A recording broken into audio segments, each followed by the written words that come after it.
പുസ്തകം തുറന്നു വെച്ച് നീ എന്തെത്ര ആലോചിക്കുന്നേ? ഒന്നുമില്ല മിനി ചേച്ചി. അങ്ങനെയല്ലല്ലോ, എന്തോ ഉണ്ട്. ഇല്ല മിനി ചേച്ചി, ഒന്നുമില്ല. അനുമോളെ, എന്നോട് കള്ളം പറയല്ലേ. ഞാൻ കള്ളം പറയുന്നതല്ല. പിന്നെന്താ പുസ്തകത്തിൽ നോക്കിയിരുന്നിട്ട് ഒരു വരി പോലും വായിക്കാതിരുന്നേ? അത് എന്താ മിനി ചേച്ചി? ഇവൾക്ക് എന്തോ പ്രശ്നമുണ്ട്. ഞാൻ ചോദിച്ചിട്ട് പറയുന്നില്ല. ആഹാ, അങ്ങനെയാണോ? എന്നാ അതൊന്നും അറിയണമല്ലോ. അനുമോളെ, എന്താ കാര്യം?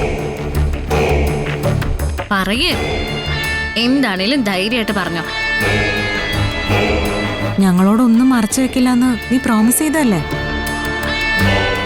അതുകൊണ്ട് മര്യാദയ്ക്ക് കാര്യം പറ.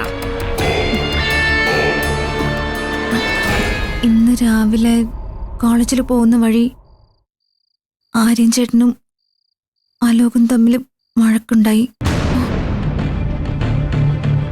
എന്തിന്? അലോകിനെ നിങ്ങൾ എവിടെ വെച്ചാ കണ്ടത്? അവൻ എന്നെ കാത്തു നിൽക്കായിരുന്നു. നിന്നെ കാത്തോ?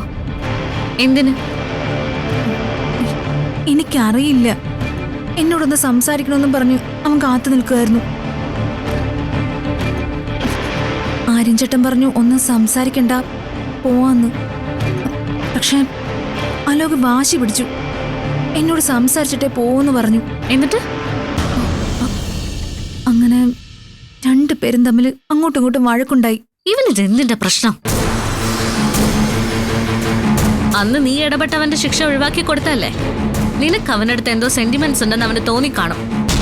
അതാ ഇപ്പൊ പുറകെ നടക്കുന്നെ. അന്ന് കേസ് ഒഴിവാക്കേണ്ട വല്ല കാര്യം ഉണ്ടായിരുന്നു അനുമോളെ. കുറെ നാളവൻ അകത്ത് പോയി കിടന്നേനെ. മീനു ചേച്ചി, അലോക് അനുമോളെ ശല്യപ്പെടുത്താനായിരിക്കില്ല പുറകെ വന്നത്. ഇനി അനുമോളോട് എന്തെങ്കിലും പറയാനുണ്ടെങ്കിലോ? എന്ത് പറയാൻ? അതെനിക്കറിയില്ല.